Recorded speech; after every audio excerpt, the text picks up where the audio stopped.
Maithili express की शानदार प्रस्तुति। वही में डूबल रहे यादव वही में डूबल रहे यादव हमार। खुशी रिकॉर्डिंग स्टूडियो बलुआहा। जब से यादव जी कैलक हमसे से एको दिन कैलक नाही गेप। जब से यादव जी कैलक हमसे से एको दिन कैलक नाही गेप। दिन रहे रात रहे करे नहीं गेप। दिन रहे रात रहे करे नहीं गेप। वही में डूबल रहे डूबल रहे डूबल रहे वही में डूबल रहे यादव हमार। वही में डूबल रहे यादव हमार।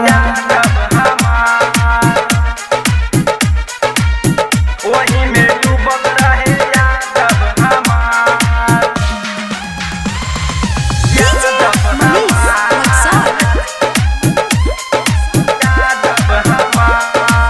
मिक्स बाय ताज तन्हा।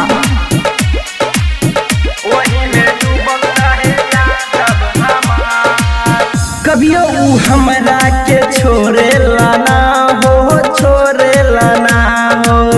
यादव जी जैसन सुख देवे लाना हो देवे लाना हो।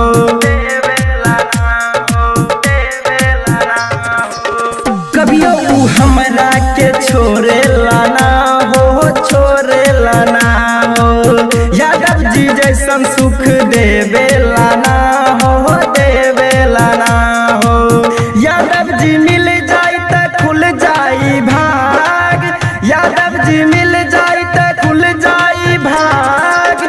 वही में डूबल रहे डूबल रहे डूबल रहे वही में डूबल रहे यादव हमार। वही में डूबल रहे यादव हमार। वही में डूबल रहे डूबल रहे। खुशी रिकॉर्डिंग स्टूडियो बलुआहा।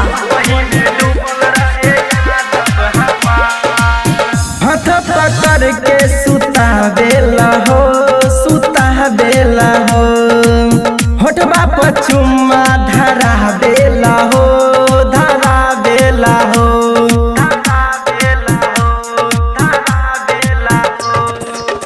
हाथ पकड़ के सुता बेला हो सुता बेला हो। होठबा पर चुम्मा धरा बेला हो धरा बेला हो। राइटर राहुल है यादव के शान।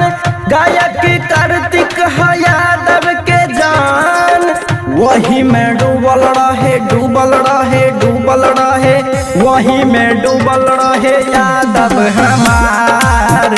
वही में डूबल रहे यादव हमार। जब से यादव जी कैलक हमसे से एको दिन कैलक नहीं गेप। दिन रहे रात रहे करे नहीं गेप।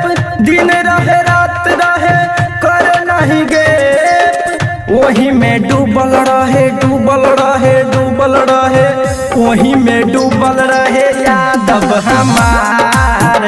वही में डूबल रहे यादव हमार। खुशी रिकॉर्डिंग स्टूडियो बलुआहा।